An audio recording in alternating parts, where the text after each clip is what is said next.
Nós temos hoje uma coisa muito perigosa, que é uma vida movida à pressa, não necessariamente movida à velocidade. Muita gente diz que nós estamos tendo um mundo mais veloz. Nós estamos tendo um mundo mais apressado. Muito mais apressado significa sem tempo para meditar, sem tempo para refletir.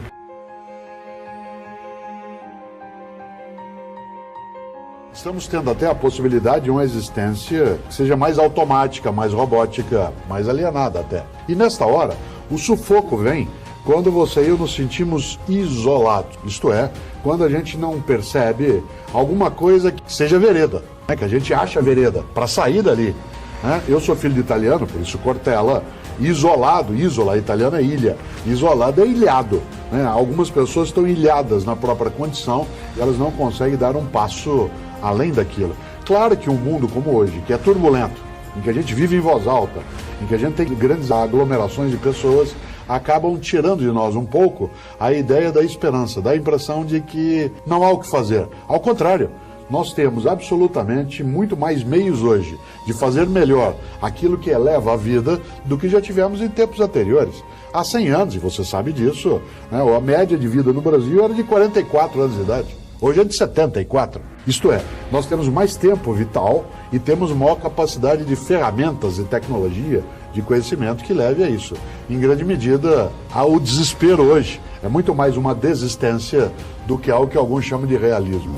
Não há como não ficar incomodado, inquieto e, ao mesmo tempo, indignado. Agora, ficar desesperado é assumir a derrota para o crime contra aquilo que é a decência, a convivência digna e, portanto, a sanidade da vida coletiva. Se a criminalidade existe como existe nesse patamar, ela é uma produção humana. Não foi nenhum deus, nenhuma deusa que veio e colocou desse modo. E se nós somos os autores de uma sociedade que admite esse nível de vitimação no dia a dia, nós podemos ser os autores também do seu contrário. Assim como nós fomos os autores da escravagização de algumas pessoas, né, portanto, do escravismo, nós também fomos os autores, nós, homens e mulheres, do contrário disso. Assim como nós somos os autores do assassinato sem nenhum tipo de julgamento, nós somos os autores de leis que buscam bloquear essa ideia. Portanto, claro que a violência nos deixa indignados, mas ela não pode nos deixar desesperados. Porque se nós os ficarmos, nós teremos perdido duas vezes. Pela violência que nos alcança e pela vitória do violento e do criminoso que nos derrotará, que a gente recua do que não pode fazer.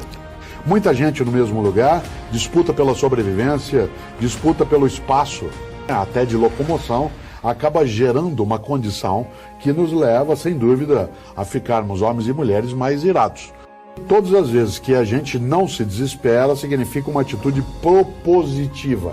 Isto é, em que a gente não fica apenas no aguardar, apenas numa situação de expectativa, mas toma uma iniciativa.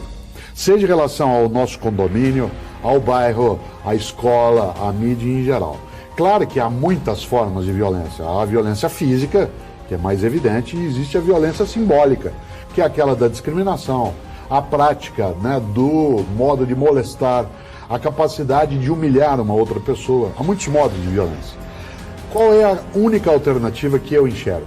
É não nos rendermos a essa lógica. Isto é, evitar a frase que eu vou usar agora, que é assim, ó, a vida é assim. Aquela que diz assim, foi Deus que quis.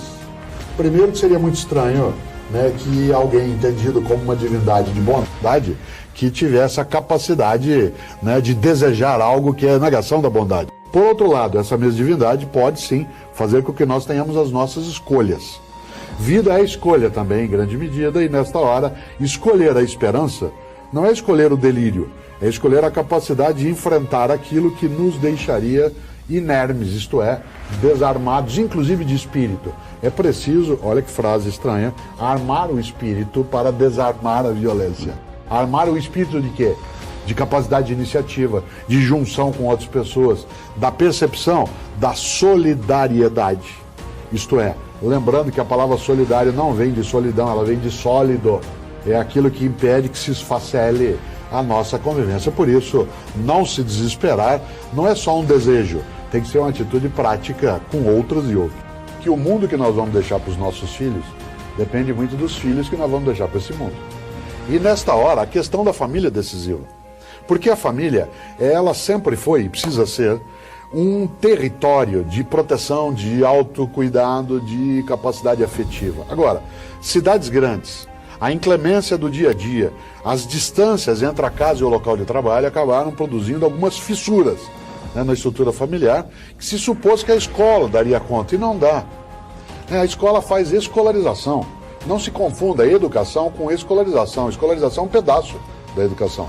Nesse sentido, a família precisa começar a criar tempos de convivência. Um deles, cozinhar junto.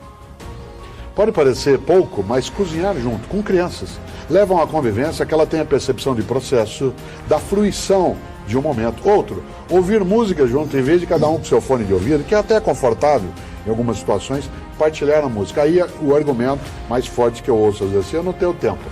E eu repito sempre a mesma coisa e digo, não até as pessoas se cansarem, mas talvez até que se convençam. Tempo é uma questão de prioridade.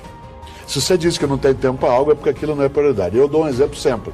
Você já viu um infartado que sobrevive e não tem tempo? Antes de infartar, falava assim, ande um pouco, todo dia faça sua caminhada, eu não tenho tempo. Infartou, amanhã, 6 da manhã, está caminhando. Ele mudou o relógio? Não, ele mudou a prioridade.